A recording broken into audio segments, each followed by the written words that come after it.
I'm your host, Sha, and you're tuned in to the Tingz Nice podcast, a hub for all things Caribbean carnival, culture, and lifestyle. While I do consider myself to be a carnival professional, I've brought some industry experts along to impart their knowledge as well.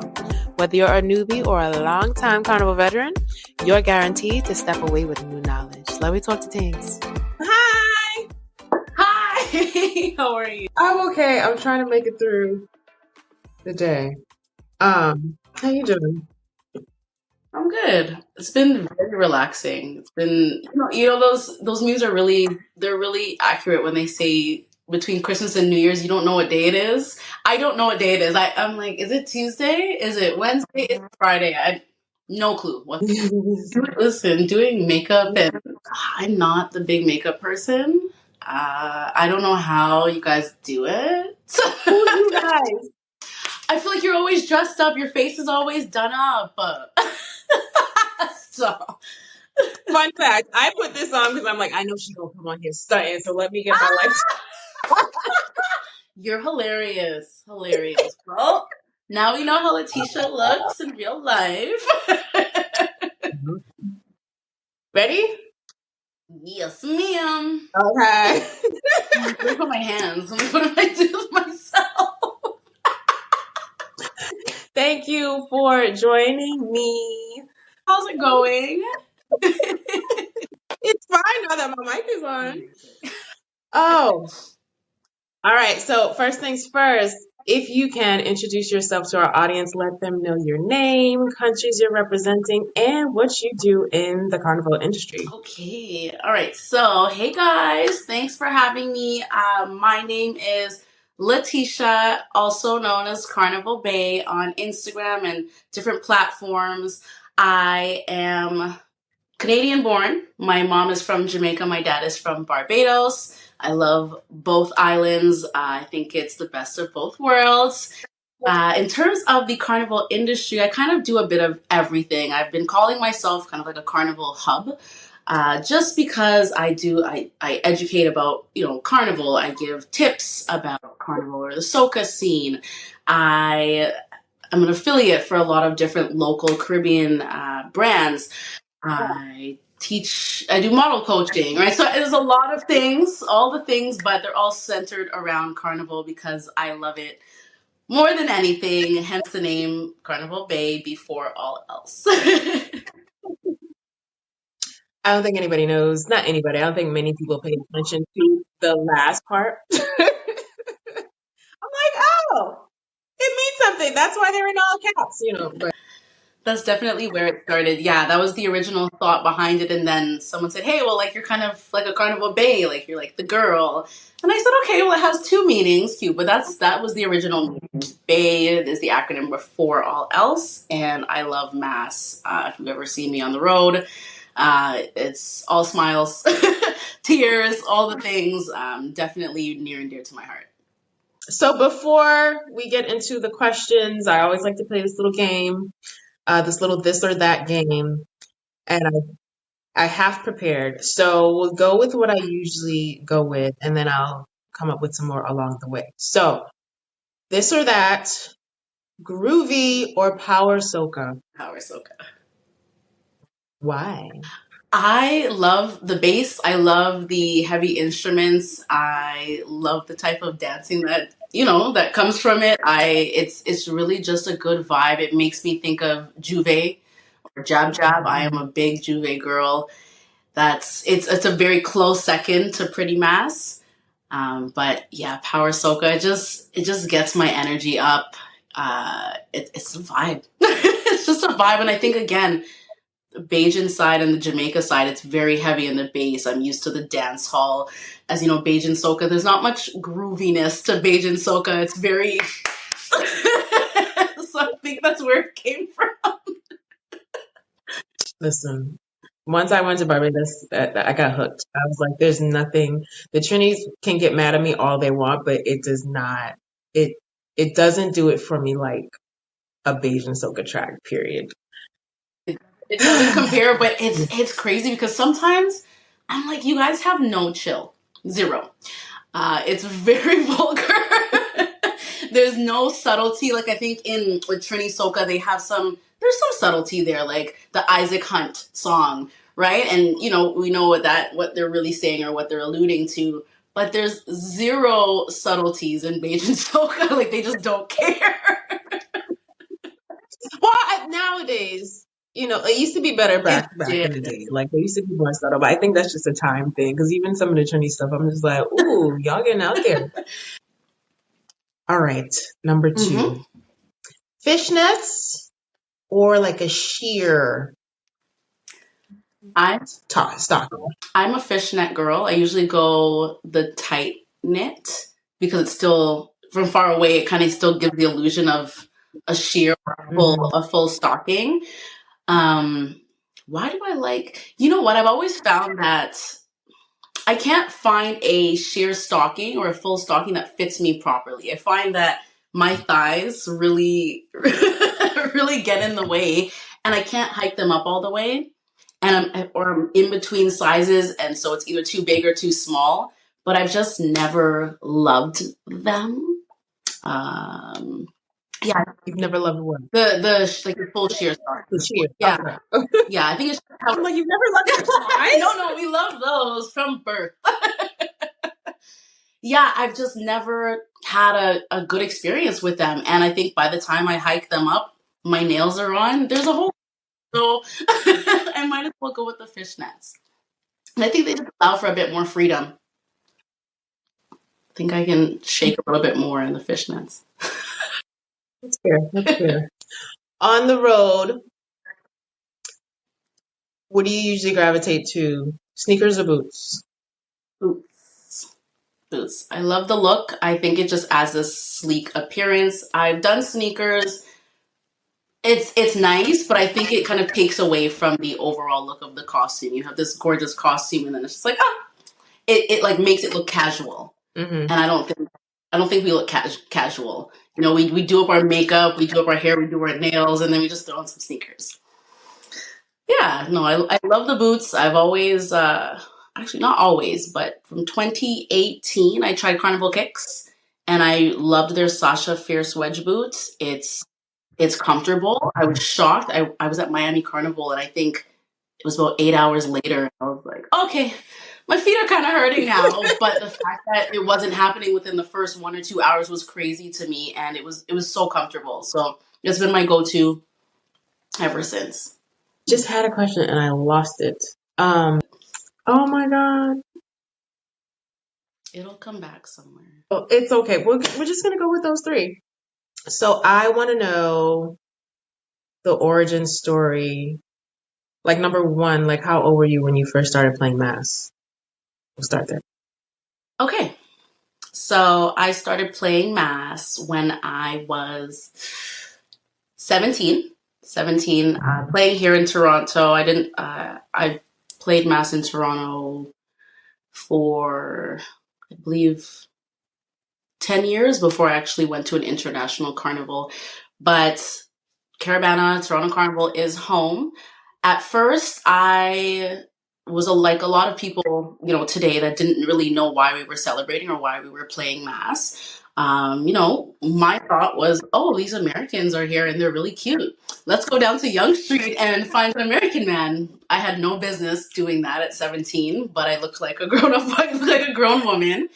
And Yonge Street was down the street from me. So we used to just kind of go and look cute and put on our outfits and go look at guys.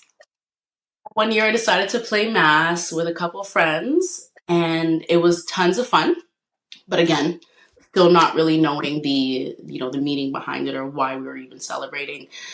And I started modeling 2 years after that. And I found myself getting really involved in the mass camp. So I started off with a band called Toronto Revelers, and they were very welcoming. So I was making mass or building mass. I, was talking to the band leaders. You find that in these mass camps, you have the dads and the dads and the uncles and the grandfathers who are still there and participating, building the king and queen costume. And so, you overhear conversations about, what this means or where this came from or where this started. So that's kind of where the passion before it came in, or that's where it started. And that's when it started to mean a little bit more to me. And just over the years, it's evolved. Like, I'm always curious to know, like, how complex someone's life is or not. So is this your only profession, or do you have like a career outside of the industry? Great question. I actually quit my job. So I worked for Capital One. I was a quality assurance specialist. I didn't love it. I knew I didn't belong behind the scenes. Before that, I did social media communications, and I loved that. 'Cause again, just an unconventional way of helping people, which I really enjoy. I feel like I've always found myself in a service industry of some sort. But I found myself on the back end for 4 years, and I hated it. I dreaded it. It was just, this is not for me. But you have to do things that you don't always want to do, right? I have a child. I have a house that I have to, pay rent for. So it was something that I just had to do. But as I said, I quit in September. I mentally felt great. Felt great. So the carnival industry, I've been trying to find ways to monetize. So that's the stage that I'm in right now, monetizing to an extent that can pay my bills, right? Not just a side hustle. I want it to be what I do because I love it and I see the potential. I see how much I've grown from, just starting a page and just posting pictures of myself in past modeling. It's definitely grown. I've found, I really enjoy educating people, especially the newbies. I love it. I love when people say, "Hey, oh my gosh, I played math because of you for the first time." Like, if you want me to cry, just run up to me and say something like that. Because it's nice to know that you're making an impact. Someone who is scared, we obviously, this is easy for us, but someone who's scared to do it because they don't know much about it or they don't think that they belong, it's really humbling to, be able to say, "Hey, I was able to help you and feel comfortable enough to get out of your shell and do something you always wanted to do." So that's where I am. It's not full time right now, but I am narrowing or kind of fine tuning maybe one or two things that I really want to focus in on in the carnival industry and going to work on monetizing that. Okay, so this is gonna get a little personal if you want to share, right? So Capital One is bye-bye as of September, and you're doing all your content stuff, you're doing all your modeling stuff. Like I said, I'm just like, how do these people do these things? And so the goal of season 5 really is to kind of get listeners to understand various aspects of the industry. So what is like a day in the life, right? So what does your day look like? And then I also want to know like how involved the process is when you're like preparing for like a band launch or something. Okay. So day in the life, if we're just talking about content creation, so I find I'm most successful when I get up early and I start the day, because if I lay in my bed until, especially now I can lay in my bed till 10 o'clock. If I do that, I find it's just an excuse for me to get comfortable. My laptop is there. I can turn on a show. I'm a crazed Friends fan. I love Friends. I will sit there and watch it all day long. Yeah, so that's the biggest thing. Get up early. And I find it's better when I have some sort of plan. So if the night before or the week before, I've said, "Hey, I have to make these 6 videos. Let me do myself up and let me find a space where I actually want to record." Because that's also a big thing. I find if you don't have a space in your home that you want to record, I feel like it throws you off. If the lighting's not perfect, it throws you off. So that's a big deal. Whoever's listening and wants to do content creation, just think about those things in the background, because you will watch back your video and say, "I hate this." But yeah, so just having a list of things that I want to do. I am not the greatest with scripted videos. So I do many takes, I should say. And it takes time. It takes a lot of time. You're sitting there and you're recording for maybe half an hour and it's a 20-second video. So, and then you have to edit. And so it's really a lot of just the back end stuff. And then when you finally get into recording, it's great because you're talking about something you love at the end of the day. I think that's the biggest thing. I love this. I love what I do. I love getting out there, or putting myself out there, as difficult as it may be. But I think that's the easy part once you have all the other things kind of figured out. Um, yeah, I find if I get my day started 7, 8 o'clock, I can be done by 1 o'clock, and I still have the whole day to do whatever I need to do, and I feel very accomplished. So that's a really good feeling. The 10 o'clock thing, you're not getting me to do any work. It's over for me at that point. Band launch day. Band launch day is fun. It's a little nerve wracking. I still get nervous after 13 years, but it's a great experience. You start probably around 1 o'clock, 2 o'clock, depending on the band. A lot of them say, "Hey, we want you there 4 or 5 hours in advance. You have to do your makeup." Depending on the band, they might be taking care of your hair. All of that stuff is dependent on who you're working with. But it starts off with breakfast. I have to have breakfast, whether it's small, whether it's big. I just have to, because I know myself. Once you get on stage or once you get backstage, you're not going to have much time to do that. You might not want to, because you'll feel like you'll get bloated. There's all these little, oh, I don't want to look bloated. I don't want to do this in my costume. All these things. So yeah, start off the day, breakfast, very positive, mindset. I say my prayer in the morning because there's a lot going on. Anything can happen on stage. I've seen female drop. It's still very nerve wracking. So get to a band launch and it's pretty hectic backstage. You have 40, 50, 60 different models back there, but it's always a vibe. Everyone has really good energy. Everyone's really positive. They're really excited for the day to come. You're backstage doing TikToks, or you're doing transitions, you're doing your makeup. It's just very glamorous. It's fun. You do your rehearsals and it just becomes very real. And my thing is, you'll find me, mini story. The first time I modeled with this group for Toronto Revelers, I hadn't modeled with them before. And I remember there was two partners, so two people in this brand. And so one of them knew me and she booked me. The other one hadn't met me before, hadn't seen me before. And I guess the first time she saw me was on stage during rehearsal. And I'll never forget, she's like, "Teisha, you had your purse in your hand and you had your head wrapped and you just looked like you didn't want to be there." And I was like, uh-oh. But she said, as soon as you put on a costume, she's like, "I saw a completely different person. Your face lit up. You were just you just didn't look like the same person that was rehearsing." And you know what? There's so many things that could be going on in your mind before life. You could be nervous. So many things could have happened before, right? But it's just to say that when I put on a costume, I am a completely different person. I don't think that I could model on stage if I wasn't in costume. I think I would be completely shy. The confidence wouldn't be there. I always call it my Sasha Fierce. It's like my alter ego, and I feel like I can really shine through when I'm in costume. And the lights come on, and I'm looking between someone's shoulders. I'm not looking at anybody directly because someone's gonna make a face and I'm gonna fall over.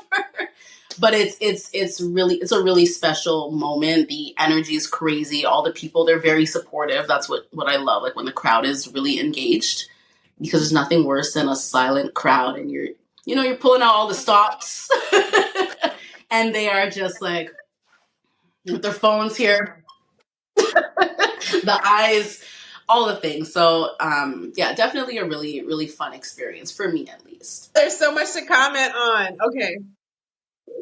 Number one, I really hate short form content. I can't stand it. Which is why I'm like, you know what? I'm going back to my YouTube ways. And I'm reminded, I started the podcast because I wanted to talk longer. I'm not about spending all this time capturing moments only to like squish it into 30 seconds, 1 minute. Yeah, I'm like, you know what? Nope. I'm gonna be a snob about it, and I'm gonna post what I want. I don't care about what people want. Um, like I feel like y'all are gonna appreciate the longer stuff, and if you don't want to watch it, you can just speed up or just watch a couple seconds and then move on. Like I'm okay. I can't stand short form. Very good point. I actually, that's something that I wanted to ask you about too, because that's actually why I started making the 30-second or 60-second reels, because I found it hard to talk on YouTube for long periods of time. So that's something that I wanted to bug you about, actually. So I'm going to keep that thought right here. Okay. Okay. The next thoughts that came were, okay, we're talking modeling. Do you have a manager? Do you have an agency, or are you doing all of this like on your own? How does that work? So I've been doing it on my own. I found that I've tried to work with a couple of managers, and either they weren't serious, or maybe I just didn't find the right fit. And so again, that's something, again, with the monetizing, I'm also trying to find someone who really fits my needs. I fit their needs. There's a good relationship, good rapport there. But no, I've been doing it all by myself. I think I've been doing an okay job, but I think I could be doing much better if I had someone representing me. I don't like to do the money talks. I wish I did. I think I need to be able to do those. I think everyone who does something like this needs to be able to have some sort of experience with, hey, like, this is what I require. You need to be able to make that statement so that people can take you seriously. And so again, just looking for someone who really fits my needs and I find a good relationship with, but on my own so far. Okay. So then, how? This is very intriguing. So, how does pricing happen, right? Like, do you go in with your number and they come with their number, and then you kind of negotiate? And then part two is like, how does the pay schedule work? Like, are you paid before? Are you paid half, or are you paid like after the modeling has occurred? So with Toronto, I will say what I've found, it's very different from like the islands or even in the States. I find that being paid to model here is not a thing. Um, it's some people, when you request that, or you let them know, hey, this is my fee, they're like blown away. And that's crazy to me this day and age, because the way I look at it, and I've thought this way for a very long time. If you don't have us, you don't have a show. You can't wheel your costume across the stage, right? So, you pay money for these designers to make these costumes. You pay them $5,000 for their design. You pay hair and makeup. You pay this, then the third, but you won't pay the person who you are putting all of this on. Like, it literally doesn't make sense to me. Um, so again, I say that to say that Toronto is very different in terms of their, what they think they should provide. Typically, they'll provide a costume, a backline costume for the most part. That's like a general contract or what I've seen. But it's funny. I would actually do this for free because I love it so much. But it got to the point where I said, I have expenses. I have to do my wax. I have to do my hair because they don't really take care of your hair here for the most part. I have to do my nails, my toes. Like, there's all these things that I have to do. I have to drive there or Uber there. I shouldn't be losing to make you money or to get to this bank. I should at least break even. So I found that for me, I actually just based my price on my expenses and kind of added a little, whether it's $50, $100 above that, but my base is the expense price. Because I just at least want to break even. As I said, I would do it for free, but things have to make sense. Everyone has bills, right? So here now, I am either paid a deposit up front and then night of remaining, or paid in full. Again, that's up to the section leader. If that's what they want to do, they want to do it. They trust me. We have that relationship. They pay completely up front. Did I make this up? Have you done international shows like another? I'm in Jamaica. Jamaica was my first island last month. And then I've done, where else have I modeled anywhere else? I did Hollywood January. Like I can't remember. I did Hollywood. So that was fun. It was nice to be outside of Canada. So it's nice to just kind of get a feel for the different crowds. Jamaica obviously was amazing because it was outside. That was my first outdoor band launch, which was really cool. Hollywood was nice. It's definitely a different crowd. Definitely a different crowd, very mixed crowd, but the energy was crazy. I love that, you know, different backgrounds are involved in playing mass and, you know, they really support it. So that was really cool to see. I've also done the Miami showcase. So yeah, it's definitely been a good experience. It's been a good year. Everything happened this year, actually. So how did the Jamaica Carnival experience, not the carnival, but how did the band launch and just like the organizing of your participation, like how did that differ from Toronto? And then also when you're doing these band launches, like do you only have that first day to kind of do like a test run, or do you have to go like days before, or like how long is that process from whenever you initiate that agreement? So Jamaica kind of happened. I would say it happened more last minute than anything. You know, I love Gen X on the road. I've always had a great experience with them. And I said, hey, are you looking for models in Jamaica? Because I actually was planning to be out there the same weekend. So I said, hey, like, let me see. You know, if you don't ask, you don't get an answer. And they said, absolutely, we'll have you. I had a great conversation with Mala, one of the directors, and it was very seamless.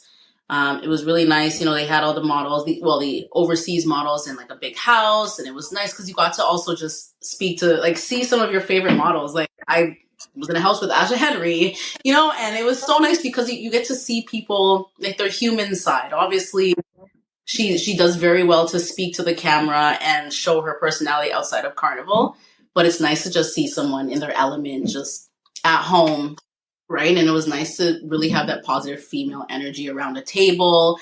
Everyone was really friendly, very energetic. So we got to spend a lot of time together, which was really nice.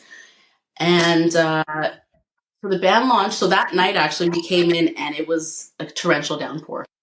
It was a crazy, crazy, crazy storm, like flooded. Couldn't even get to the house to do rehearsal the first night. So we rehearsed the morning of the band launch.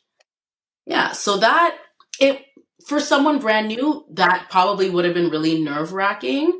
It wasn't too bad for me. It was still a bit scary because, again, first time outside, first time in Jamaica, don't want to make a fool of myself. I'm standing here with how many time models, the model in Trinidad, and model here, model there.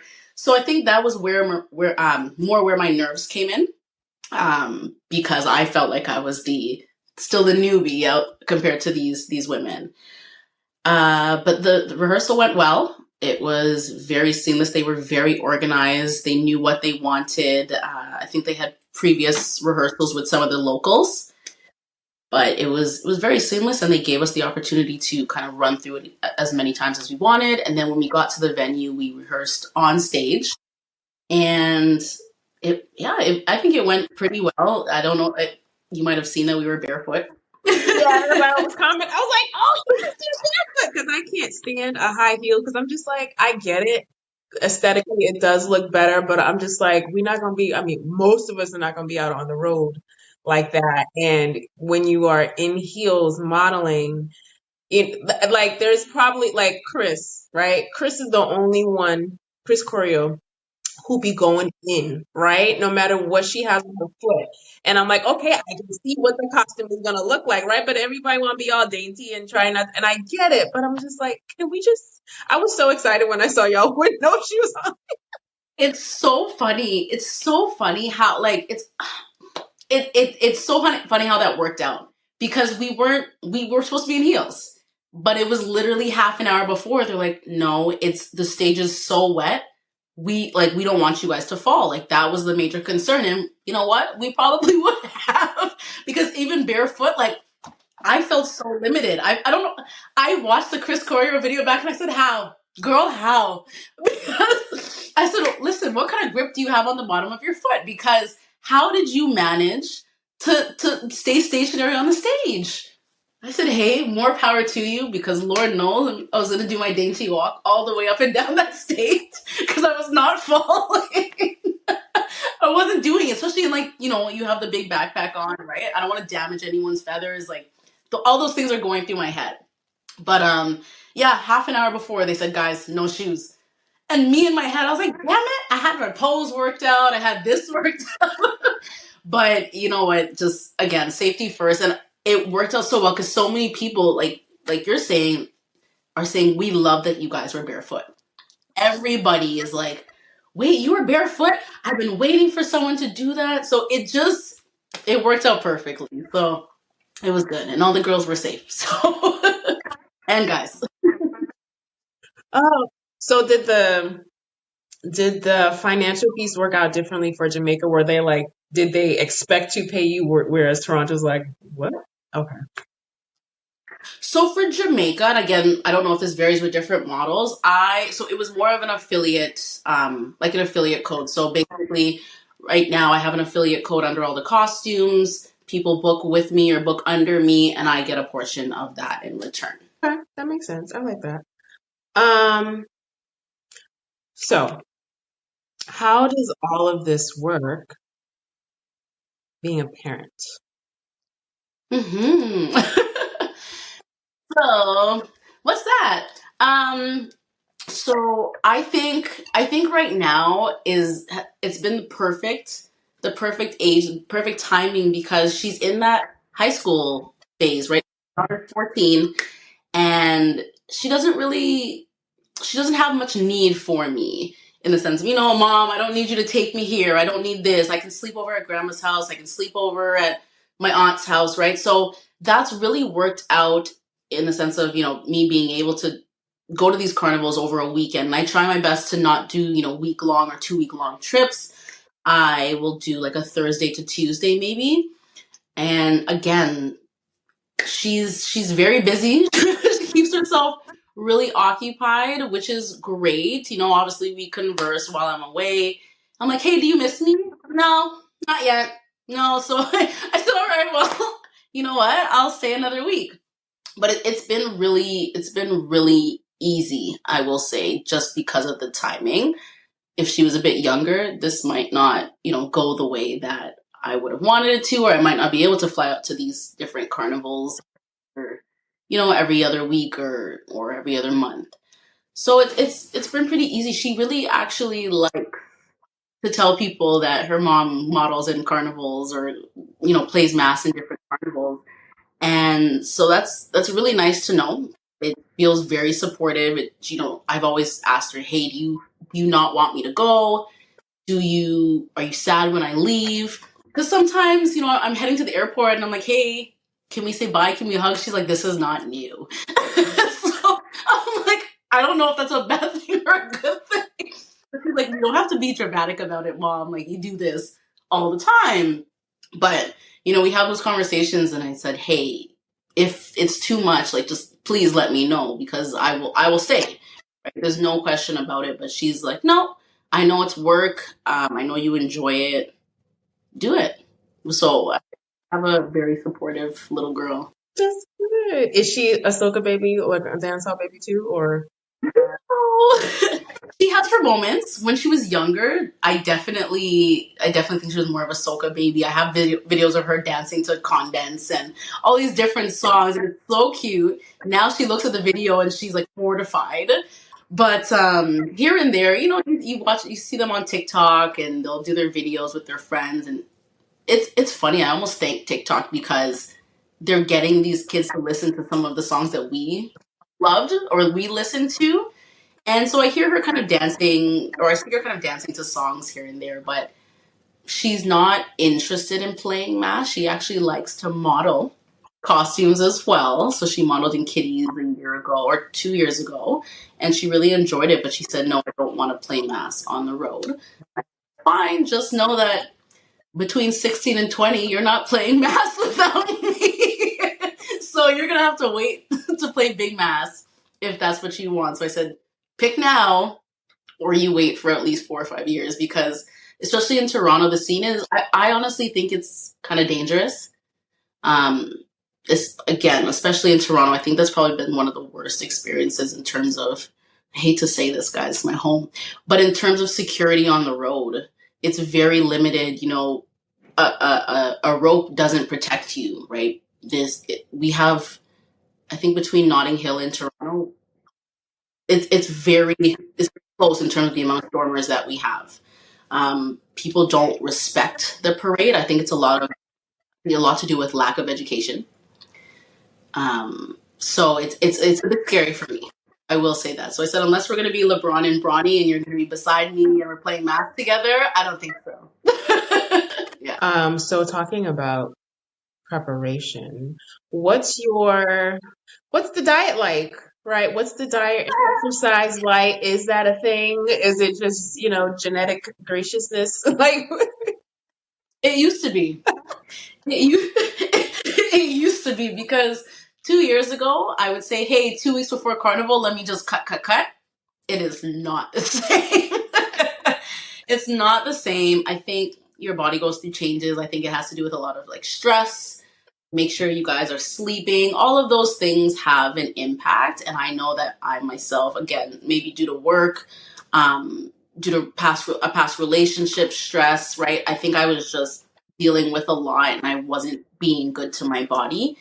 But in terms of my diet, I find different things work for different people. So I will go to the gym 3 to 4 times a week. Yeah, 3 to 4 times a week, if not more. And a lot of cardio or a lot of HIIT, high intensity interval training. I feel like that my body reacts really well to that. I will typically do a heavy breakfast, so I'll have all my carbs in the day or in the morning, so I have the energy for the day, and then you'll find me with vegetables, protein for the rest of the day. I don't have the discipline I used to have, so I might be snacking, and I'm a sucker for bread. I will sit there and eat a loaf of bread. Yeah. So I have to stick to it, or it's hopeless for me. So I have to go no sugar, no salt, or I find I start craving it throughout the day. So I think the biggest thing is start your day right. I find once I get into the habit of working out, or once I start to see changes, it's a little bit more motivating for me to keep going as opposed to cheat. Right. But yeah, so I typically, maybe about a month before is when I say, hey, Teisha, we got a carnival coming up. You want to wear string. Let's, let's cut back on the pasta or the apple pie or the ice cream or the pizza. Yeah. Okay, I get it. I love a bread too. But I'm like, well, I ain't on nobody's stage, so I don't really have to. No. So for those who are interested in being a carnival model, being in front of the camera, what 3 tips do you have for them in terms of advice? 3 tips. So I'd say, first of all, make your social media page public.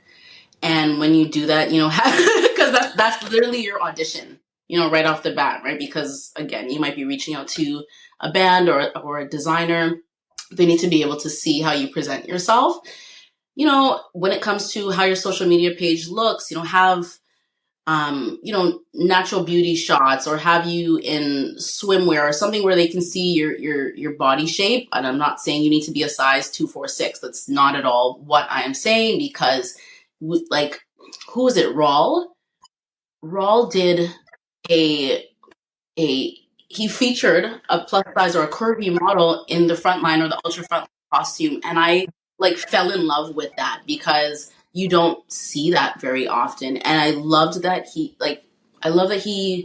was inclusive, because one, I get it, it's a business for them, but it's like, now I can picture myself in this costume and I can feel just as beautiful, because my costume isn't, a one piece with 2 gems here.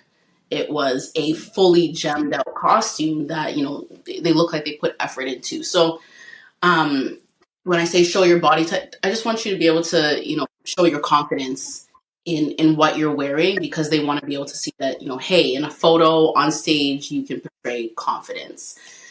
What else? Have a practice in heels. Practice just in your house, on the street, and practice your walk, practice your posture, standing tall, things like that. So on site, if you have to do a casting call, you're gonna have to pretend like it's the day of or the night of the band, and they want to see what you can do. So if you're at home and you're just not doing anything, hey, strut, practice your moves, practice getting into your poses very easily, and so you have it kind of down pat when they ask you to walk, because they're going to. And the second one kind of leads me to my third. Master 3 poses. 3 of your favorite poses where you feel like you look like a baddie. Um, and practice getting into them really quickly, because when it comes to on stage, you might have maybe 1 or 2 minutes max to be on stage, and you want to get those photos. You want to get those action shots. So practice, your smile, your posture, how you get into those poses so that it's bam, bam, bam. And yeah, I think those would be my top 3 tips. You had said that you had a question or something that you wanted to come back to. Yeah, I wanted to know how you got into, vlogging, YouTube, blogging, being comfortable talking to the camera for long periods of time. How did you do that? What was the mentality behind it? And when did you start? Okay.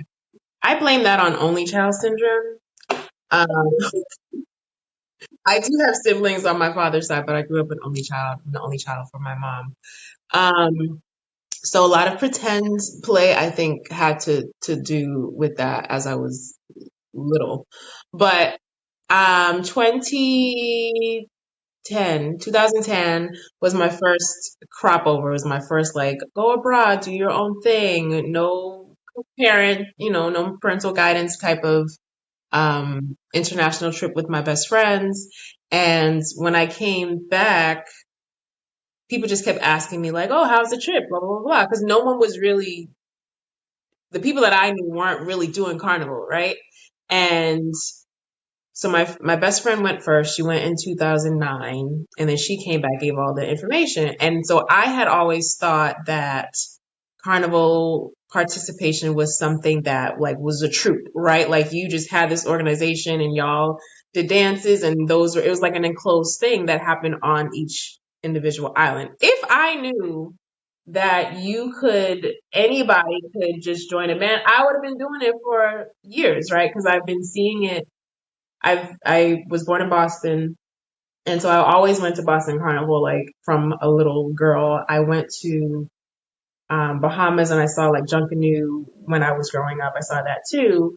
And so I never knew that it was something that was just open to the public. So from 2010 to 2014, I just kept going back to BIM. And then 2014, I got in grad school in 2012. And so I was in there for 2 years. And then 2014, I was sitting in like my last class, and I was like, what the hell am I going to do with all this free time? Because I was spending all my time like writing and doing all these things for class. I'm like, I'm going to have a lot of time. And so I started to do this blog because I love cooking. So I started a blog called Lime and Dine. And then I went to Grenada in 2014. And then people kept asking about that. And I was like, well, I'm not going to answer all of these questions. So I was like, let me just make a blog. So I turned that blog into the Tingz Nice. And then I ended up putting all the information there. But then I was also like doing creative things. So I was like making boots and stuff for my friends, right? That we were going to Grenada and wherever we were going.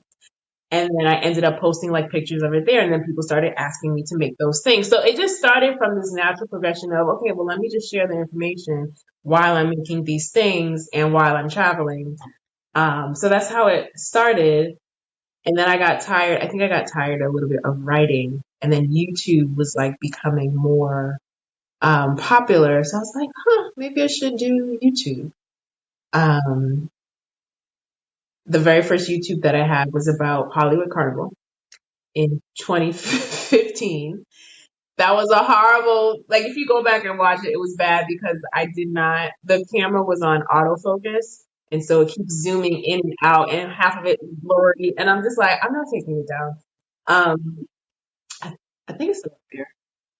And yeah, it's just turned into this whole sharing thing. At the time, like when I started carnival jumping, the only blog that was out was Trinidad Carnival Diary that I knew of. And then I think along the way, I like learned of Krista, like Bohemianista. And so she and I would like collaborate on, on blogs and stuff, and YouTube videos every now and then. And then that was like, we were all I knew. And it wasn't until like later that I started learning of more people. So it was just, it was fun. It was a fun outlet. It was fun to engage and help people, especially as we got into the carnival life, because a lot of people thought the same way that I did. And yeah, that's kind of, that was the little origin story. Nice. And then when wire bras, Hollywood was my first time wearing a wire bra. And then I came back, I disassembled it to see what was going on underneath. And Yeah. then I was like, okay, let me try this out. Tested it, taught myself how to make them, and then Oh, started wow. doing a little class. So yeah, it's just like a evolution. Like I think I used to get annoyed or would take offense because at some of the comments that I would read, like, you go to follow so then you hear people talking shit about content creators. So I'm just like, well, I just did it because it was what was being asked of me, right? Like I'm just sharing experiences. I'm not necessarily like, hey, come and do this thing. Like, no, this is what happened when I went. And if it's something that you like, then go forth. But I'm not like, I'm also very stingy. Like I'm to the point where like, I remember the reason why there are no videos of Jamaica Carnival 2017 is because I was like, I don't want nobody else to go. I don't want anybody else to come here. So I'm not posting anything. I feel exactly the same. That's hilarious. That's hilarious that you said that. I feel exactly the same. I'm upset now. Like I'm happy for the bands, but I'm upset because everyone's like, oh, I'm going to Jamaica, and I'm like, ew.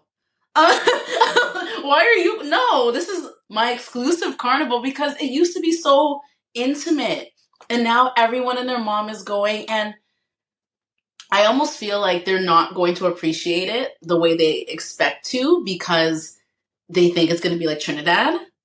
It's not. It's not. But that's hilarious that you said that. What did you like about Jamaica Carnival that made you like say, "Hey, like I want this to be mine"? Once upon a time, I loved dance hall more than soca. Okay. Like late 90s, all throughout college, like dance hall was my thing. I still love soca. Like I would go to the corner store, go get my bootlegs and my bootleg CDs. But when I went to Jamaica, like the fact that someone was like, I didn't even know Jamaica had carnival. I was like, oh, that's a thing. Let's go there. Like I love new things. So it was like, okay, I do love going to Barbados, but I really need to put my coins somewhere else. And so I went to Jamaica for 2016 the first time. And number one, I just love that I got to hear dancehall on the road. And people nowadays are like, I don't understand why, because you're in Jamaica, it should happen. You should expect it. I Yeah. don't understand why we're upset. Um, Hearing dancehall on the road, it was the roads are super wide, right? Like when you're freaking jamming through Port of Spain in like these tiny ass roads and you gotta wait for 3 trucks to come by before you can turn the corner. I'm like, that's annoying and it's taking away from the vibe. So the spaciousness, the fact that I'm just in Jamaica is a big deal because I feel like I don't know, I felt like it was a part of me somehow. And I felt complete And then the people and the accents. We had this driver that we always go to now. I mean, granted, like it got real and it got weird because you get pulled over by the police with rifles, for randomness. Yep, been there. It's not. And, seeing some of the biggest splits of your life, I'm just like, it just it was hilarious and it was great. And the food, of course, and just the culture, everything about JA was great. 2016. And then 2017 was really nice too. And then once the infiltration happened with just outside promoters coming in and kind of doing their thing and making it, more like Trinidad, it was bothering me. And then, promoters kind of trying to increase, right, the amount of attendees at certain events. It took away from the intimacy that was there. So I was like, you know what? I think I'm gonna fall back. and I get it. Yeah. That's definitely fair. It's unfortunate. I understand, and it's great for them because we obviously want them to make money, but it definitely takes away from it. It was evident, but I still love it. Like I don't respond when people say, "What's your favorite carnival?" I don't do that. I don't think that there's an answer there, but I'll say the most memorable road experience that I had was Jamaica Carnival 2017, 100% sober. I had ice water the entire day and it was amazing. Like the music, like you don't have to worry about who's running for, song of the year and hearing the song 20 million times. Like it was pure vibes. No, I hear you, girl. I hear you, girl. Yeah. I think the road actually was probably what stood out to me the most. Like the size of the road. And then because it's not, not so many people attend it yet, you could wear your feathers, you could wear your frontline costume. And me, I frontline costume. Yeah, like I'm the one that wears the costume till the end of the night. I don't want to be worrying about walking sideways and hitting somebody. So it was definitely like it was possible in Jamaica. It was easy in Jamaica. And I loved it. Loved it. And the dances, like the fact that you had all the unifying dances, like you put something on and the whole band is doing the same thing.